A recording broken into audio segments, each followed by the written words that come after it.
سبيل مريح تنهد يا صاحي كي تستريح. صلی اللہ تعالی علیہ وسلم۔ الحمدللہ،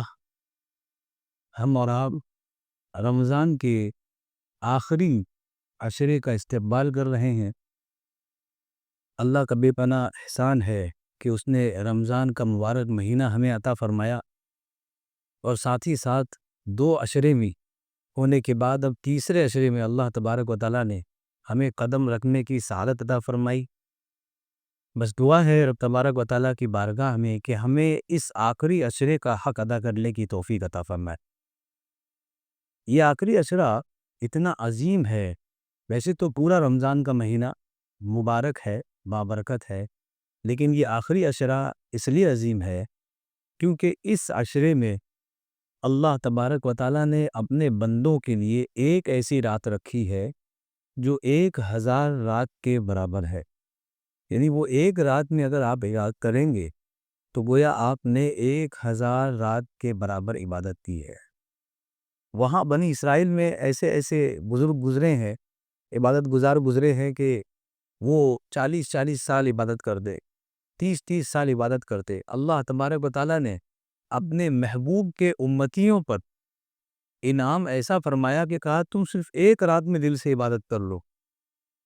تمہیں 1000 مہینے کی عبادت کا ثواب مل جائے گا۔ 1000 مہینے، الف شہر، صرف ایک رات۔ دوسری وجہ یہ ہے کہ یہ آخری عشرہ عظمت اور اہمیت کا حامل اس لیے بھی ہے کہ اللہ کے رسول صلی اللہ علیہ وآلہ وسلم نے ارشاد فرمایا الامور بخواتیمہا، کسی بھی معاملے کی اہمیت اس کی اینڈنگ سے پتہ لگتی ہے کہ جو بھی معاملہ آپ نے شروع کیا ہے آخر تک وہ معاملہ صحیح ہے یا نہیں ہے، یہ بہت اہمیت کا حامل ہے۔ مثال کے طور پر ہم نے کوئی کاروبار شروع کیا ہے، شروع میں ہم نے دکان میں خوب مال بھرا اور لوگوں کو بلایا، یہ سب کچھ اچھا ہے، لیکن مسئلہ یہ ہے کہ آخر تک اسی طرح آپ کی دکان چلے گی، اسی طرح مال اس میں بھرے رہیں گے، لوگ آئیں گے لینے کے لیے، یہ سب سے اہمیت کا حامل ہے۔ تو وہی کاروباری سکسیس ہے جو آخر تک مارکیٹ میں بنا رہتا ہے۔ اسی طرح رمضان کے مہینے میں عبادت کرنے والا وہی سکسیس ہے جو آخری عشرے تک اپنی کمر کو کسا رہے عبادت کرنے کے لیے، ورنہ ایسا نہ ہو کہ 20 دن لگاتار عبادت کرنے کی بنیاد پر اس کے اندر سستی آ جائے۔ انسانیت ہے، بشریت غالب ہوتی ہے، تو انسان یہ سوچتا ہے کہ بار بار وہی چیز کرنا، اور اس طرح سے شیطان کے وسوسے جو پہلے سے ہمارے ذہن و دماغ میں چل رہے ہیں، نفس کے غلبے اور حملے، اس بنیاد پر بندہ اکتا جاتا ہے، اور پھر وہ سوچتا ہے کہ مسجد سے باہر نکلے، دوستوں میں بیٹھے، اور اس طرح اگر وہ دوست بہتر نہیں ہے، ظاہر سی بات ہے جو مسجد کے باہر ملے وہ کہاں سے بہتر ہوگا عبادت کے وقت میں، تو وہ پھر آپ کو بہت دور لے جاتے ہیں اور آپ عبادتوں سے دور ہو جاتے ہیں۔ وہ یہ بھی کہتے ہوں گے کہ اب تو 20-25 دن تم نے عبادت کر لی، اب کچھ ایام بچے ہیں، کچھ باہر نکل رہا، تو پوری محنت جو ہم نے 20 دن میں کی، اللہ کا قرب حاصل کیا، آخری ایام میں ہم اللہ سے دور ہو گئے۔ اسی لیے ہم دعا مانگتے ہیں کہ مولا دنیا میں کیسے بھی رہیں لیکن آخری سانسوں میں تیرا کلمہ پڑھتے رہیں۔ خاتمہ بالخیر کی دعا جو مانگتے ہیں وہ اسی لیے مانگتے ہیں کہ دنیا میں جو بھی ہوا اللہ کریم ہے، لیکن آخری ایام ہمارے ایسے ہو کہ ہم تیری بارگاہ میں قائم ہوں اور تیرا کلمہ ہماری زبان پہ جاری ہو اور ہم اس دنیا سے رخصت ہوں۔ یہ سب کی دعا ہے۔ اللہ تبارک و تعالیٰ ارشاد فرماتا ہے کانوا قلیلا من اللیل یہجعون، وہ لوگ یعنی عبادت گزار بندے رات میں تھوڑا ہی سوتے تھے، وبالاسحار ہم یستغفرون، اور پچھلی راتوں میں یعنی جو رات گزر گئی سحر کی رات، تو سحر میں وہ اللہ تبارک و تعالیٰ کی بارگاہ میں استغفار کرتے تھے، مغفرت طلب کرتے تھے۔ یہ مت سوچے کہ آپ نے گناہ کیا ہے کہ نہیں کیا ہے، جب رب کی بارگاہ میں کھڑے ہوں تو سراپا گناہ سمجھے اپنے آپ کو، یہ سمجھے کہ مولا میں نے تو بہت گناہ کیا، اور سمجھنے کی ضرورت ہی کیا ہے، ہم اور آپ کو جانتے ہیں کہ ہم کتنے پاک اور صاف ہیں، اور اللہ تبارک و تعالیٰ بخشنے والا ہے، تو اس کی بارگاہ میں اگر سرخ روح ہونا ہے تو اپنے آپ کو گنہگار ثابت کرو۔ اور کب کریں گے؟ جب بندہ استغفار کرے گا، اس کی مغفرت طلب کرے گا، تبھی وہ گنہگار ثابت ہوگا۔ اللہ کے رسول صلی اللہ علیہ وسلم کا جو معاملہ تھا، حضرت عائشہ صدیقہ رضی اللہ تعالیٰ عنہ ارشاد فرماتی ہیں، اذا دخل العشر، جب آخری کے 10 دن میں نبی پاک صلی اللہ علیہ وسلم داخل ہوتے ہیں رمضان کے، شد میں ذرا، تو آپ اپنے آپ کو تیار کر لیتے تھے، بالکل ریڈی ہو جاتے تھے۔ وہاں تو عبادت چل ہی رہی ہے، باقی 2 اشروں میں شروع کے جو 10 دن گزرے، 20 دن، تو اس میں تو عبادت چل ہی رہی ہے، لیکن آخری کا جو 10 اشرہ ہوتا تھا اس میں بالکل زیادہ بیداری کے ساتھ اللہ کے رسول صلی اللہ علیہ وسلم عبادت کرتے، اور فرمایا وَأَحْيَا لَيْلَ، اور پوری پوری رات جاگتے، وَأَيْقَظَ أَهْلَهُ، اور خود تو جاگتے، ساتھ ہی ساتھ اپنے اہل و عیال کو بھی اٹھاتے۔ کہتے کہ یہ بہت عظیم نعمت ہے جو اللہ نے ہمیں عطا فرمائی ہے، اس کے آخری ایام چل رہے ہیں، آج کچھ دنوں کے لیے، 10 دنوں کے لیے اپنی نیند کو قربان کر لو، دن میں کسی وقت سو لو، کچھ آرام مل جائے، اور اس کے بعد رات جاگو۔ اب مسئلہ یہ ہے کہ ہمیں دن میں بھی اچھی نیند آ جاتی ہے اور سو بھی لیتے ہیں، اور رات میں بھی ہم بے خبر ہوتے ہیں۔ اس کی وجہ کیا ہے؟ اس کی وجہ یہ ہے کہ ہم کھانا پیٹ بھر کھاتے ہیں، جس کی وجہ سے یہ ساری چیزیں ہوتی ہیں۔ اور یہ رمضان کا مہینہ یہی ہے بتانے کے لیے کہ کھانا کم کھانا ہے، منہ پہ پوری لگام لگانی ہے، لیکن ہم اس سے اگر رات میں کور کر لیں گے جو دن میں نہیں کھایا، ایسی صورت میں ہمیں نیند تو آئے گی اور اس کا غلبہ پورے دن رہے گا، ہم محنت ہی نہیں کر پائیں گے، چل ہی نہیں پائیں گے، اٹھ ہی نہیں پائیں گے۔ تو مین بیس اس مہینے میں عبادت کا یہ ہے کہ اپنا پیٹ خالی ہو۔ خالی سے مراد یہ نہیں کہ بالکل خالی ہو، پھر وہ عبادت میں بھی دن نہیں لگے گا، اتنا پیٹ میں ہو کہ آپ کی کمر سیدھی ہو اور آپ عبادت کر سکیں۔ تو اس کا بیس یہ ہے کہ ہمارا پیٹ خالی ہونا چاہیے، کچھ ہمیں بھوک کا احساس ہونا چاہیے، تبھی ہم عبادت کی طرف راغب ہو سکتے ہیں، ورنہ بہت مشکل ہے۔ حضرت ابوبکر صدیق رضی اللہ تعالیٰ عنہ پر اسی طرح ایک آرامی تھے کسی قبیلے سے، ان دونوں سے روایت بیان کی گئی کہ ان دونوں نے یہ دعا کی، دعا کتنی شاندار تھی، یہ دعا فرمائی اللہم اجعل خیر عمری آخرہ، اے اللہ میری عمر کا بہترین حصہ اس کا آخری ایام کر دے، یعنی میری عمر کا جو آخری دن ہوگا اسے سب سے بہترین کر دے، وخیر عملی خواتمہ، اور میرے اعمال کا سب سے بہترین حصہ اس کا آخری کر دے، یعنی جو میں آخری ایام میں کروں وہ میرے لیے بہترین ہو، وخیر ایامی یوم القاک، اور میرے زندگی کے دنوں کا سب سے بہترین دن وہ کر دے جس دن میں تجھ سے ملاقات کروں گا، یعنی قیامت کے دن، وہ دن میرے لیے بہتر کر دے۔ میں نے شروع کے ایام میں جو کیے ہیں تو معاف کرنے والا ہے، لیکن آخری کے ایام ایسا کر دے کہ وہ میرے لیے بہترین ہو۔ اللہ کے رسول صلی اللہ علیہ وسلم ارشاد فرماتے ہیں اس لیلۃ القدر کے حوالے سے کہ میں لیلۃ القدر کی خبر دینے کے لیے نکلا اپنے حجرے سے، کہ جیسے ہی میں باہر نکلا تو میں نے دیکھا کہ 2 لوگ آپس میں لڑ رہے تھے، کسی بات کو لے کر مسجد میں لڑ رہے تھے، کیونکہ آپ کا حجرہ مسجد سے ہی لگا ہوا تھا۔ تو دیکھا کہ 2 لوگ لڑ رہے تھے، جو خبر لیلۃ القدر کی اللہ کے رسول صلی اللہ علیہ وسلم کو دی گئی تھی کہ اس دن، اس رات کو لیلۃ القدر ہے، وہ میرے ذہن سے اٹھا لی گئی، نہیں اللہ تبارک و تعالیٰ نے اسے میرے ذہن سے اٹھا لیا، مجھے بھلا دیا اللہ تبارک و تعالیٰ نے۔ وجہ صرف کیا تھی کہ 2 لوگ آپس میں جھگڑا کر رہے تھے، اور اللہ کے رسول صلی اللہ علیہ وسلم نے ارشاد فرمایا یہ ہو سکتا ہے کہ تمہارے لیے بہتر ہو، یہ جو اللہ تبارک و تعالیٰ نے مجھے بتایا اور اس کے بعد میرے ذہن سے اٹھا لیا، یہ ہمارے اور آپ کے لیے بہتر ہو کہ اللہ تبارک و تعالیٰ نے میرے ذہن سے اٹھا لیا۔ اب اس کی بہتری کیا ہے کہ ہمیں پتہ ہی نہیں کہ کون سی رات ہے، بس اتنا پتہ ہے کہ آخری 10 دن کے ہم ان دنوں میں تلاش کریں گے جو وتر ہے، یعنی طاق ہے۔ جیسے اب یہاں 21 سے شروع ہو رہا ہے تو 21 22 چھوڑ دیں، 23 24 چھوڑ دیں، 26 چھوڑ دیں، 27،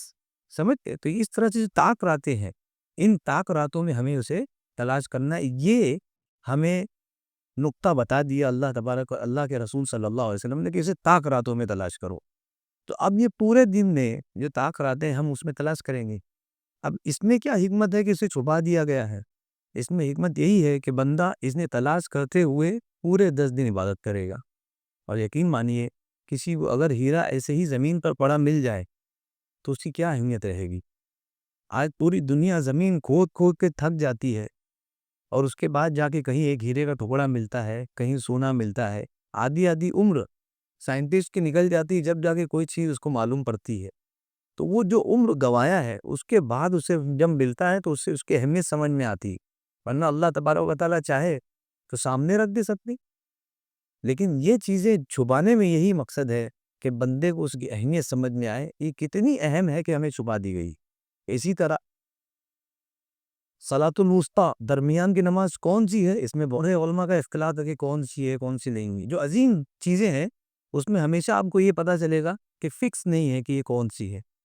جمعہ کے دن دعا قبول ہوتی ہے، کس وقت ہوتی ہے اختلافات ملیں گے، کسی نے کہا اس وقت ہوتی ہے، کسی نے کہا اس وقت۔ اس کا مطلب یہ ہے کہ پورا دن ہمیں لگے رہنا ہے، تو یہ پورا دن، ہفتے میں ایک دن اگر اللہ کی بارگاہ میں ہم لگے رہو جب کہ ضرورت ہے تو کیا مسئلہ ہے۔ تو جو اہم چیزیں ہوتی ہیں، اسی طرح ہماری عمر، ہماری موت آنے والی کسے پتہ ہے یہ کب ہوگی، ہمارا رزق کسے پتہ ہے یہ کب ملے گا۔ اگر وہ پہلے سے پتہ چل جائے تو آدمی محنت کیوں کرے گا۔ اگر پتہ چل جائے کہ میں 4 دن بعد مروں گا تو وہ ابھی سے گناہ کرے گا، کہا کہ ایک دن جب بچے گا تب جا کے میں کلمہ پڑھ لوں گا، توبہ کر لوں گا، تو یہ ہمارے لیے بہتر نہیں ہوگا کہ جو اللہ نے ہمارے لیے چھپا رکھا ہے وہی ہمارے لیے بہتر ہے۔ اس میں یہ سوچنے کی ضرورت نہیں کہ آخر اس میں کیا حکمت ہو سکتی ہے، بلکہ اللہ تبارک و تعالیٰ حکیم ہے اور اس سے بہتر کوئی نہیں جانتا کہ اس کے کام میں کیا حکمت رکھی ہے، بس بندے کو حسن ظن رکھنا ہے۔ اللہ کے رسول صلی اللہ علیہ وسلم ارشاد فرماتے ہیں، بندہ اپنے رب سے سب سے زیادہ قریب کب ہوتا ہے، یعنی بندہ اپنے رب سے جب عبادت کرتا ہے اپنے رب کی تو وہ قریب ہوتا ہے، لیکن کون سا ایسا وقت ہے جس میں وہ اپنے رب سے سب سے زیادہ قریب ہوتا ہے، تو کہا کہ جوف اللیل، سحر کا وقت، 1/3 حصہ جب رات کا گزر جائے اس کے بعد جو عبادت کا معاملہ ہے، جو سحری میں ہم اٹھتے ہیں اس سے پہلے کے جو اوقات ہے، یا سحری میں آپ اٹھ جائیں اور اس میں جو رکعتیں نمازیں پڑھیں، آپ اللہ سے دعا کریں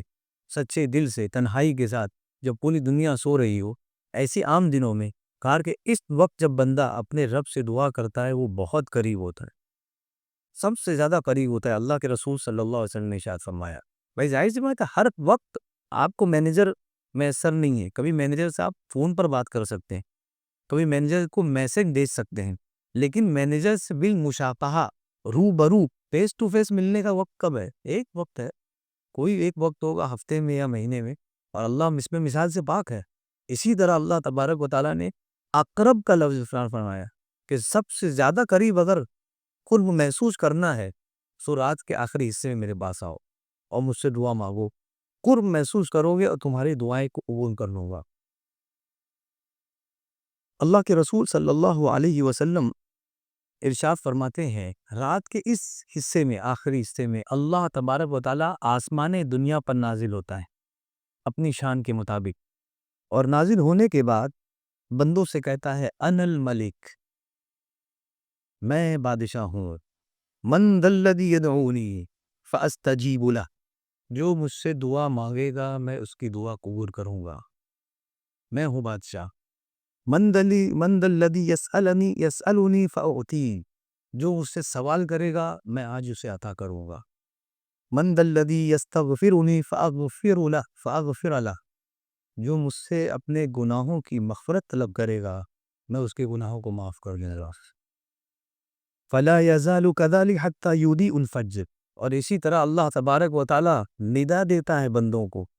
اسے کیا ضرورت ہے، لیکن وہ اپنے بندوں سے محبت فرماتا ہے، ندا دیتا ہے کہ آجا اپنے گناہوں سے توبہ کر لے، اس وقت میں اگر تو سویا نہیں ہے، قسمت سے جاگا ہے، تو میری بارگاہ میں آجا اور میری بارگاہ میں سربسجود ہو جا اور مجھ سے مانگ جو تو مانگتا ہے، دین دنیا ساری بھلائیاں میں تجھے عطا کروں گا، بس اس وقت میں تو آجا اور مجھ سے مانگ لے۔ یہ میرا رب کریم ہے جو ہمارے لیے مواقع دیتا ہے، اسی کا کرم ہے کہ اس نے ہمیں رمضان کا مہینہ دیا، سال میں ایک پورا مہینہ، اور اسی کا کرم ہے کہ اس مہینے میں اس نے 3 عشرے بنائے ہیں، اور ہر عشرہ اپنے اعتبار سے اہمیت کا حامل ہے، کوئی رحمت کا ہے، کوئی مغفرت کا عشرہ ہے، اور اسی طرح کے آخری عشرے میں اللہ تبارک و تعالیٰ نے اپنی رحمت سے اپنے محبوب